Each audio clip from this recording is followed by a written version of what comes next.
और कुंभ से ही महानिर्वाणी अखाड़े के सचिव रविंद्र पुरी से बात की है एबीपी न्यूज ने।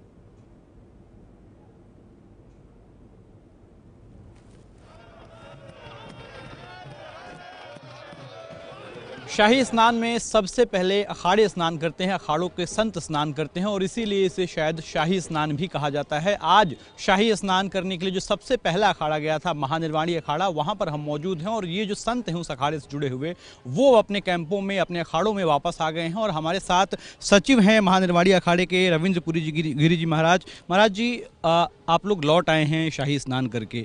शाही स्नान की महत्ता क्या है और उस समय की क्या महत्ता है जिस समय में आप लोगों ने स्नान किया है? भारत की जो प्राचीन परंपरा रही है, सूर्य हमारे शरीर का प्राण है। तो सूर्य का जब उत्तरायण प्रवेश होता है, यानी ज्योतिषीय गणना के आधार पर मकर राशि में जब सूर्य का प्रवेश होता है तो उसको उत्तरायण कहा जाता है। प्रयागराज में जब भी कुंभ या अर्धकुंभ लगता है, जिस दिन सूर्य का प्रवेश होता है उसी दिन से वो शाही स्नान, प्रथम शाही स्नान माना जाता है। ज्योतिषीय गणना के आधार पर और शास्त्रों का जो उल्लेख है, श्री पंचायती अखाड़ा महानिर्वाणी के जो इष्ट देवता हैं भगवान कपिल महामुनि, जिनके एक मात्र दृष्टि से ही सगर राजा के 60,000 पुत्र भस्म हुए और उसी कुल में भागीरथ जी पैदा हुए, उन्होंने ही अथक परिश्रम करके, अपनी तपस्या करके भगवान विष्णु और ब्रह्मा जी को प्रसन्न करके गंगा का अवतरण पृथ्वी पर कराया और हम सब लोग उसके ही अपने आप को वंशज मानते हैं। तो भागीरथ जी को जब भगवती गंगा ने कहा कि पुत्र तुम मुझे ले जा रहे हो मृत्युलोक में, जहाँ लोग दूषित वातावरण रखते हैं और मेरी जो पवित्रता है वो नष्ट होगी, तो महर्षि भागीरथ ने भगवान विष्णु और गंगा जी को ये वचन दिया था कि मेरे कुल में आने वाले जो सन्यासी हैं, 12 वर्ष में जो तपस्या का तप भजन के द्वारा जो आध्यात्मिक पावर अर्जित करेंगे, वो जो है तेरे चरणों में समर्पित करेंगे, जिससे तेरी पवित्रता, सात्विकता और निर्मलता बनी रहेगी। तो संत तो गंगा को पवित्र करने के लिए आते हैं। जिस प्रकार से वैदिक परंपरा रही है, भगवान शिव के शीश पर गंगा का अवतरण है और सन्यासी के चरणों में गंगा बहती है। और वैज्ञानिक रीति से भी अगर हम देखते हैं तो भस्मी जो है, जिसको हम लोग किसी भी लकड़ी को जला करके या गोबर के छाने बनाकर जला करके अगर उसकी 2 चुटकी किसी विषैले जल में डालते हैं तो उसके कीटाणुओं का क्षय होता है। ये वैज्ञानिक परीक्षण है। तो भस्म चढ़ा करके सन्यासी गंगा में जाते हैं तो गंगा को भी पवित्र करते हैं और अपनी तपस्या का अंश अपनी माँ की गोद में जब पुत्र जाता है तो बड़ा प्रसन्न होता है।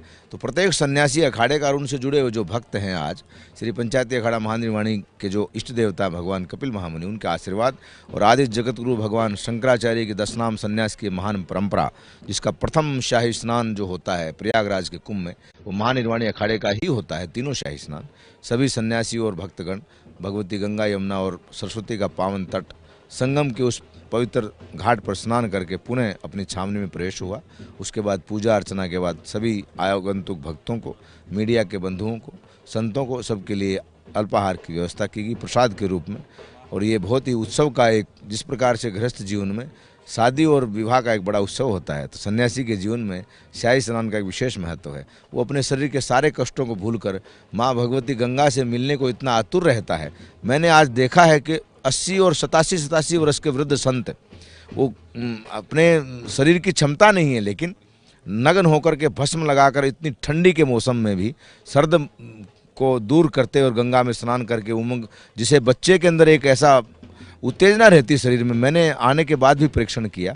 मैं युवा हूं लेकिन मेरे पैरों में थोड़ी थकान मुझे महसूस हुई, लेकिन उस वृद्ध सन्यासियों को जो जोश था वो देखते ही बनता। तो कहीं न कहीं भगवान की पावर, देवताओं की जो रश्मियाँ हैं, कुंभ जिसका अर्थ ही कलश का एक जो प्रतीक होता है, इंद्र के जो पुत्र थे जयंत, उन्होंने उस अमृत कलश को लेकर पृथ्वी पर भ्रमण किया और उसमें से एक बूंद प्रयागराज की इस पवित्र भूमि पर गिरा, एक हरिद्वार में और एक क्षिप्रा का तट महाकालेश्वर की नगरी उज्जैन में, और चौथा गोदावरी का उद्गम स्थल त्र्यंबकेश्वर ज्योतिर्लिंग जो नासिक में है।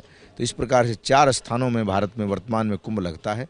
पुराणों में उल्लेख है कि 12 जगह कुंभ का आयोजन होता है, वो 8 जगह आज देवलोक में विद्यमान है।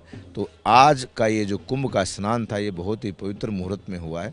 आपके इस चैनल के माध्यम से समस्त सनातन धर्मावलंबियों, भारत अथवा भारत से बाहर जो लोग इसको देखते हैं, मैं एक बार उन सब का आह्वान करूंगा कि आप अगर कायिक रूप से शरीर से यहाँ नहीं आ सकते हैं तो मानसिक रूप से माँ गंगा का स्मरण करके कुंभ का स्नान करें। और दूरदर्शन के माध्यम से आपके एबीपी जो चैनल है, इसके माध्यम से भी टीवी में अगर संतों का दर्शन करके आप सद्भाव से प्रणाम करेंगे तो आपको आशीर्वाद प्राप्त होगा। मेरी ऐसी कामना है। ये है एबीपी न्यूज, आपको रखे आगे।